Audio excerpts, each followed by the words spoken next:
घरच्या घरी गुरुपद कसे घ्यायचे तर बघा, घरी घेण्यासाठी तुम्ही एक नारळ आणि गुलाबाचे फूल आणून ठेवायचे आहे आणि स्वामींसमोर अभिषेक आणि पूजा झाल्यानंतर तुम्ही हे नारळ आणि त्यावर गुलाबाचे फूल ठेवून अनंत कोटी ब्रह्मांड नायक राजाधिराज योगीराज परब्रह्म भगवान श्री स्वामी समर्थ महाराज या वर्षी गुरुपौर्णिमा निमित्त गुरुपद घेण्यासाठी तुम्हाला घरीच आवाहन करीत आहोत। आपणच आमचे गुरु, सद्गुरु, परमगुरु,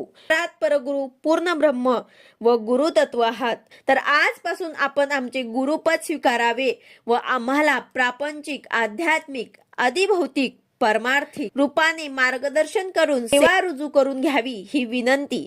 आजपासून पुढील गुरुपौर्णिमेपर्यंत आमचे गुरुपद स्वीकारून आमच्याकडून तुमची जास्तीत जास्त सेवा होण्यासाठी आशीर्वाद देऊन आरोग्याचे संरक्षण करावे असे म्हणून ते नारळ तुम्हाला स्वामींच्या